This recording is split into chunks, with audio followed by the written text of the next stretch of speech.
Get ready for the dictation. May 1973. Tamil முதுநிலை. 5 seconds. Start. மின்சாரத்துறை மானியத்தின் மீது என்னுடைய சில கருத்துக்களை கூற விரும்புகிறேன். நமது மின்சாரத்துறை மிகவும் ஒழுங்காகவும் நல்ல முறையிலும் பணியாற்றி வருவதற்கு காரணமாக இருந்து வருகிற முதல் அமைச்சர் அவர்களையும் மின்சாரத்துறை அமைச்சர் அவர்களையும் நான் பாராட்டுகிறேன். தமிழகத்தின் 4.5 கோடி மக்களும் இந்த துறையை பாராட்ட கடமைப்பட்டிருக்கிறார்கள். மின்சாரத்துறை ஏராளமான விவசாய கிணறுகளுக்கு மின் இணைப்பு வழங்கியிருக்கிறது. நமது முதலமைச்சர் அவர்கள் 5 ஆண்டுகளுக்குள் தமிழகத்திலுள்ள எல்லா கிராமங்களுக்கும் மின்சார வசதி அளித்து தெருவிளக்கு அமைக்க வேண்டிய ஒரு சிறப்பு திட்டத்தை தீட்டி அதை தீவிரமாக நிறைவேற்றி கொண்டு வருகிறார்கள். இந்தியாவிலேயே தமிழகத்தில்தான் ஏராளமான விவசாய கிணறுகளுக்கு மின்சார இணைப்பு கொடுக்கப்பட்டிருக்கிறது என்பதை புள்ளி விவரங்களிலிருந்து நாம் நன்றாக காண முடிகிறது. கிராமங்களுக்கு மின் வசதி செய்து கொடுப்பதை பொறுத்தவரை ஊராட்சி மன்றங்களுக்கு போதிய நிதி வசதி இல்லாத காரணத்தினால் அவை முழு பொறுப்பையும் ஏற்றுக்கொள்ள முடியவில்லை. ஏனென்றால் ஊராட்சி மன்றங்கள் தங்களுக்குரிய நிதியை வைத்துதான் சாலைகள் அமைத்தல், பள்ளிக்கூடங்கள் கட்டுதல், நீர்த்தேக்க தொட்டிகள் அமைத்தல் போன்ற பல அபிவிருத்தி வேலைகளை நிறைவேற்றி கொள்ள வேண்டிய நிலையில் இருக்கின்றன என்பதை தெரிவித்து கொள்ள விரும்புகிறேன். அதன் காரணமாக மின்சார வரியை கட்ட முடியாமல் போய்விடுகிறது. அதற்காக நமது அரசு மின்சார வரியில் ஒரு பகுதியை பங்குத் தொகையாக செலுத்தி ஊராட்சி மன்றங்களுக்கு உதவி செய்ய வேண்டும் என்று இந்த நேரத்தில் நான் கேட்டுக்கொள்ள விரும்புகிறேன்.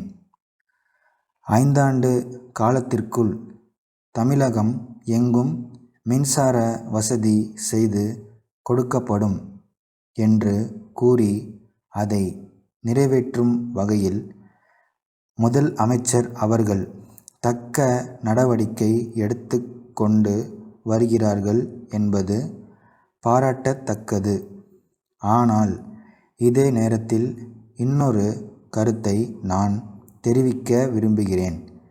எல்லா விவசாய கிணறுகளுக்கும் மின்சார இணைப்பு கொடுத்து அதன் மூலம் பசுமை புரட்சியை வெற்றியடைய செய்ய வேண்டும் என்று கேட்டுக்கொள்கிறேன். கிணறு வைத்து கொடுக்கின்ற விவசாயிகள் எல்லாருமே பண வசதி உடையவர்கள் என்று சொல்ல முடியாது. கூட்டுறவு சங்கங்களின் மூலம் அவர்களுக்கு பண வசதி செய்து கொடுத்து இதே 5 ஆண்டு காலத்தில் அல்லது அதற்கு பிறகு இன்னும் சில ஆண்டுகளில் விவசாய கிணறுகளுக்கு மின்சார வசதி செய்து கொடுக்கும் சிறப்பு திட்டத்திற்கும் வகை செய்ய வேண்டுமென்று கேட்டுக்கொள்கிறேன். மின்சார கருவிகளை பொறுத்தவரை அவற்றை நாம் மற்ற மாநிலங்களிலிருந்து வரவழைக்க வேண்டிய நிலை இருப்பதாக தெரிகிறது. அந்த நிலையை மாற்றி நம் மாநிலத்தில் அவற்றை உற்பத்தி செய்கின்ற வகையில் தொழிற்சாலைகளை ஆரம்பித்து மின்சார விஸ்தரிப்புக்கு வழிவகை செய்ய வேண்டுமென்று கேட்டுக்கொள்ள கடமைப்பட்டிருக்கிறேன். மின்சார உற்பத்தியை மேலும் பெருமளவில் பெருக்கினால்தான் நாம் தொழில் வளத்தில் முன்னேற முடியும் என்று தெரிவித்துக் கொள்கிறேன். சென்னை ரவி சகோதரர்கள் மாயவரம் மணிவண்ணன் சகோதரர்களுக்கு எழுதும் வணிக கடிதம்.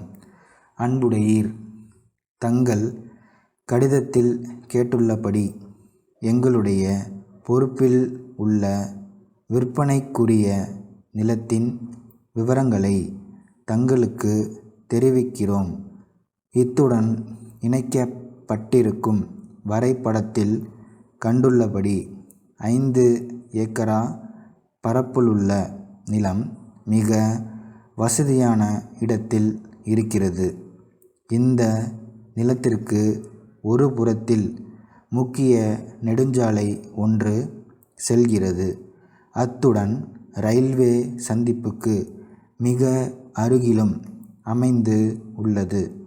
அது மட்டுமில்லாமல் பக்கத்தில் உள்ள ஆற்றில் எப்போதும் தண்ணீர் ஓடிக்கொண்டிருக்கிறது. இத்தகைய வசதிகள் யாவும் இருப்பதால் தாங்கள் அமைக்க இருக்கும் தொழிற்சாலைக்கு இந்த நிலம் மிக பயனுள்ளதாக இருக்கும் என்று நாங்கள் கருதுகிறோம். இவை தவிர அருகிலுள்ள மக்கள் மிகவும் அமைதியான முறையில் வேலை செய்யக்கூடியவர்களாக இருப்பதால் தொழிற்சாலைக்கு வேண்டிய தொழிலாளர்கள் நல்ல முறையில் கிடைக்கக்கூடும் என்பதும் கவனிக்கத்தக்கது. இந்த நிலத்திற்கான மொத்த தொகையையும் ஒரே தவணையாக தர வேண்டும் என்ற கட்டாயம் இல்லை. பாதியை ரொக்கமாக செலுத்தியது போக மீதியை அடைமானமாக எழுதி கொடுக்கலாம். தங்கள் நம்பிக்கையுள்ள